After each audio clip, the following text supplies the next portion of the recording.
Fight club entertainment presenting the pursuit of happiness. ये film एक biopic है और ये एक सच्ची कहानी है और ये कहानी क्रिस गार्डनर की है और क्रिस गार्डनर की फैमिली में इनकी बीवी लिंडा और इनका एक बेटा जिसका नाम क्रिस्टोफर है। और अब इनकी कहानी ऐसे शुरू होती है। क्रिस एक कंपनी में काम करते हैं जो बोन डेंसिटी टेस्ट की मशीन बनाती है, यानी कि हड्डियों को चेक करने की मशीन। क्रिस हमेशा से तरक्की करना चाहता था, तो क्रिस के पास जितने भी पैसे होते हैं वो इन पैसों से इन मशीनों को खरीद लेता है और अपनी जॉब छोड़ देता है। लेकिन होता कुछ और ही है। क्रिस ने जिन मशीनों को खरीदा था वो मार्केट में फ्लॉप हो जाती हैं। अब क्रिस के लिए मशीनों को बेचना बहुत मुश्किल हो जाता है। फिर इसके बाद क्रिस की फाइनेंशियल कंडीशन डाउन होना शुरू हो जाती है। क्रिस किराए के घर में रहता था। अब घर की जिम्मेदारी क्रिस की बीवी पर आ जाती है। क्रिस की बीवी को घर चलाने के लिए डबल शिफ्ट करनी पड़ती थी और इस वजह से क्रिस और उसकी बीवी के बीच में लड़ाई झगड़ा होना शुरू हो गया। क्रिस की इसमें कोई गलती नहीं थी, वो अपनी पूरी मेहनत करता था,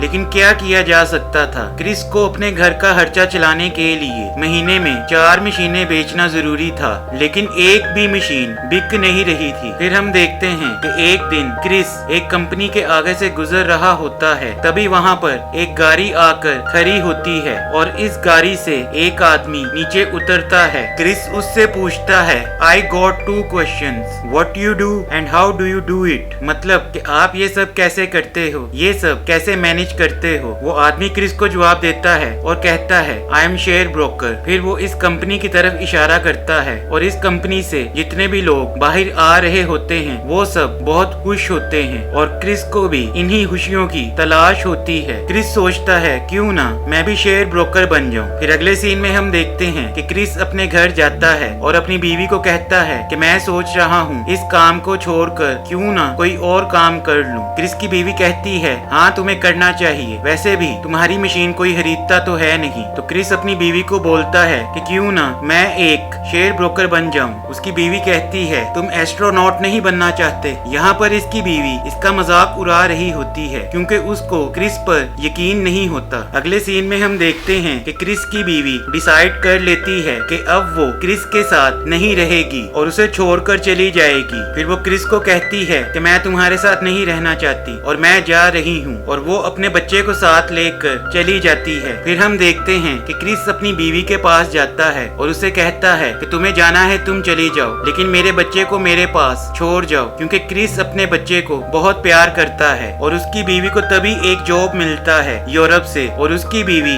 यूरोप चली जाती है और वो जाने से पहले अपने बच्चे को क्रिस को दे जाती है, क्योंकि वो जानती है कि क्रिस अपने बच्चे को बहुत प्यार करता है और वो उसका बहुत ख्याल रखेगा। फिर अगले सीन में हम देखते हैं कि क्रिस ने कई महीनों से अपने घर का रेंट नहीं दिया होता और इसके घर का मालिक काफी दिनों से क्रिस को ढूंढ रहा होता है। और एक दिन वो क्रिस को कहता है कि तुम घर को खाली कर दो, मुझे इस घर को पेंट करवाना है और तुमने कई महीनों से रेंट भी नहीं दिया। क्रिस उसको कहता है कि मुझे 1 हफ्ते की मोहलत दे दो और इसके बदले मैं तुम्हारा घर पेंट कर दूंगा। उसका मालिक कहता है कि ठीक है, मैं तुम्हें 1 हफ्ते का वक्त देता हूँ, लेकिन तुम्हें घर खुद पेंट करना पड़ेगा। और इस दौरान क्रिस ने शेयर मार्केट की जॉब के लिए अप्लाई कर दिया होता है और अगले दिन उसका इंटरव्यू होता है और क्रिस रात को अपना घर पेंट कर रहा होता है और तभी क्रिस के घर की कोई डोर बेल बजाता है। जब क्रिस बाहर जाकर देखता है तो वो देखता है कि बाहर 2 पुलिस वाले खड़े हैं और वो क्रिस को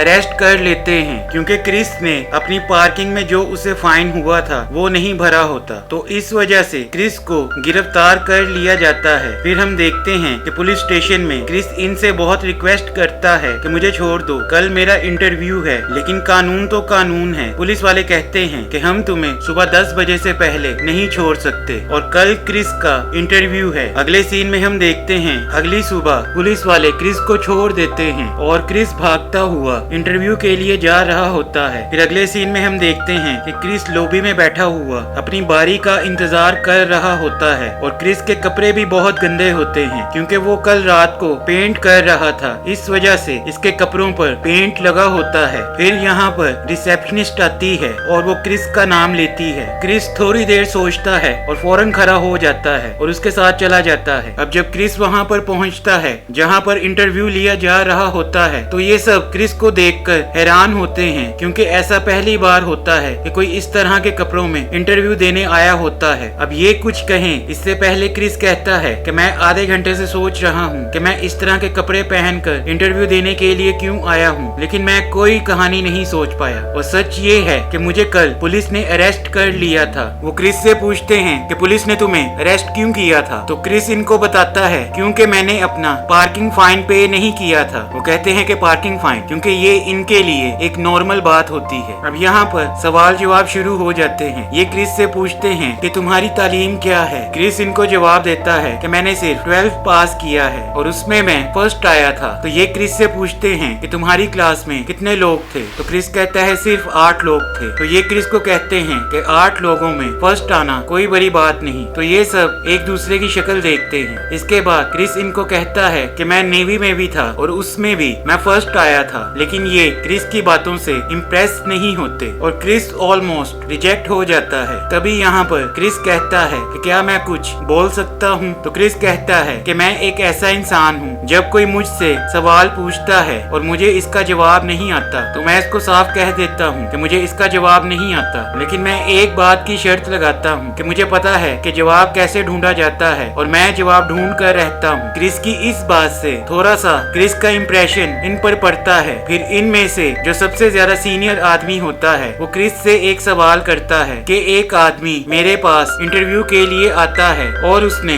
शर्ट नहीं पहना होता और मैं उसे जॉब दे देता हूँ, क्यों? क्रिस उसे जवाब देता है कि उसने बहुत खूबसूरत पैंट पहनी होगी और क्रिस के जवाब से सब इम्प्रेस हो जाते हैं क्योंकि ये एक बहुत ही अच्छा जवाब था। और इसके बाद क्रिस सिलेक्ट हो जाता है, लेकिन यहाँ पर क्रिस को पता चलता है कि इस जॉब में सैलरी तो है ही नहीं। 6 माह तक इंटर्नशिप करनी पड़ेगी और वो भी 20 लोगों को, और 6 माह बाद वो 20 में से सिर्फ एक बंदे को सिलेक्ट करेंगे। क्रिस इनमें से एक आदमी को कहता है कि मैं इस बारे में सोच कर बताऊंगा और ये वही इंसान होता है जिससे कई बार क्रिस ने जॉब के लिए रिक्वेस्ट किया था। वो आदमी क्रिस को कहता है कि तुम कई महीनों से मुझे चेस कर रहे हो और आज जब तुम्हें जॉब मिल गई है और तुम मुझे कह रहे हो कि मैं तुम्हें सोच कर बताऊंगा, तो क्रिस कहता है कि इसमें सैलरी नहीं है, मुझे ये नहीं पता था। तो वो क्रिस को कहता है कि ठीक है, तुम्हारे पास सुबह तक का वक्त है और अगर तुमने मुझे सुबह तक ना बताया तो मैं तुम्हारी जगह किसी और को रख लूंगा। अगले सीन में हम देखते हैं कि क्रिस घर जाता है और सोचता है और उसके बाद वो ये डिसाइड करता है कि वो ये जॉब करेगा। और फिर हम देखते हैं कि क्रिस अपना घर शिफ्ट कर लेता है और वो एक सस्ती जगह घर ले लेता है। अब क्रिस की इंटर्नशिप शुरू हो गई है और साथ में वो अपनी मशीन भी बेचता है और मशीन बेचकर वो अपना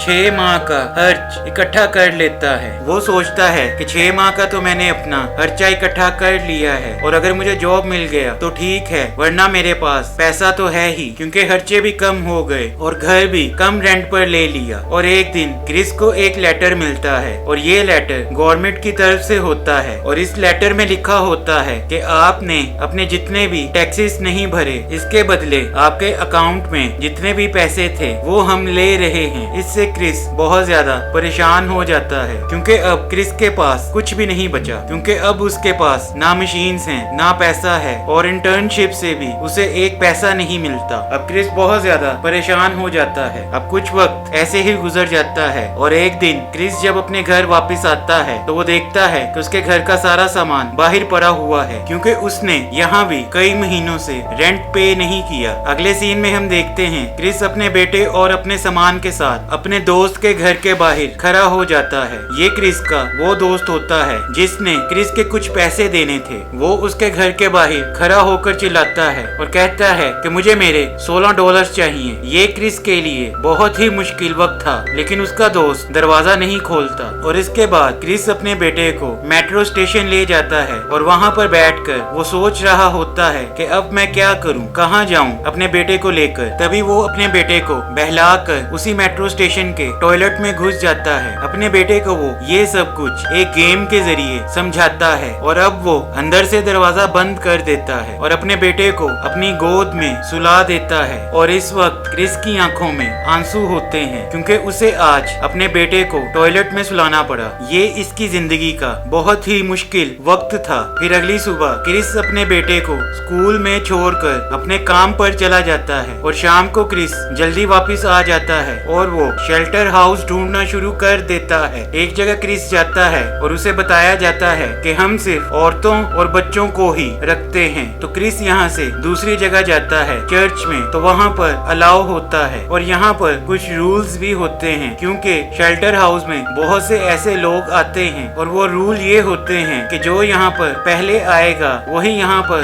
रह सकेगा क्योंकि यहाँ पर सिर्फ 200 लोगों की जगह होती है। अब क्रिस को यहाँ पर जगह तो मिल जाती है लेकिन अगले दिन क्रिस को यहाँ पर टाइम पर पहुँचना होगा और टाइम पर पहुँचने के लिए उसे ऑफिस से जल्दी निकलना होगा। अब क्रिस का ऑफिस तो 7 बजे तक होता है लेकिन क्रिस यहाँ पर 5 बजे तक काम करता है और इसके लिए क्रिस ऑफिस में कभी पानी नहीं पीता था क्योंकि जब वो पानी पिएगा तो उसे वॉशरूम जाना पड़ेगा और उसका टाइम यहाँ पर जाया होगा और अगर टाइम जाया होगा तो वो कॉल्स कम कर सकेगा और इसी तरह क्रिस की लाइफ चलती जाती है। अब क्रिस के पास सिर्फ एक ही मशीन बचती है और वो उसे बेचने के लिए स्ट्रगल करना शुरू हो जाता है। फिर अगले सीन में हम देखते हैं कि एक दिन क्रिस अपने बेटे को बास्केटबॉल खिलाने के लिए ले जाता है और क्रिस बहुत ज्यादा परेशान होता है और यहाँ पर क्रिस अपने बेटे को कहता है, क्रिस्टोफर कभी किसी को ये मत कहने देना कि तुम ये नहीं कर सकते। लोग खुद कुछ नहीं कर सकते और वो तुम्हें कहना चाहते हैं कि तुम कुछ नहीं कर सकते। और वो ये भी कहता है कि अगर तुम्हारे कोई ख्वाब हैं तो तुम्हें उनको पूरा करना है, ताकि तुम्हें कोई चीज चाहिए तो वो तुम ले लो। इसके बाद हम देखते हैं कि क्रिस एक हॉस्पिटल जाता है और यहाँ पर एक डॉक्टर इसकी मशीन लेने के लिए तैयार हो जाते हैं और जब क्रिस उस मशीन का डेमो देता है तो वो मशीन नहीं चलती क्योंकि वो मशीन खराब होती है। इसके बाद हम देखते हैं कि क्रिस वापस शेल्टर होम में आता है और वो जब मशीन को देखता है तो वो देखता है कि इसका एक पार्ट खराब है। अब वो पार्ट खरीदने के लिए उसके पास पैसे नहीं होते। फिर हम देखते हैं कि क्रिस अपना खून बेचता है। अपना खून बेच के क्रिस को कुछ पैसे मिलते हैं और उन पैसों से क्रिस वो पार्ट खरीदता है लेकिन क्रिस को अभी भी पता नहीं कि इस पार्ट से क्या ये मशीन ठीक हो जाएगी। अब वो मशीन में वो पार्ट लगाता है और वो मशीन ठीक हो जाती है और हम देखते हैं कि क्रिस अपनी जॉब में बहुत मेहनत कर रहा होता है। वो बहुत सारी कॉल्स करता है और पर्सनली बहुत सारे लोगों से मिलता है और रात को पढ़ाई करता है क्योंकि इस इंटर्नशिप का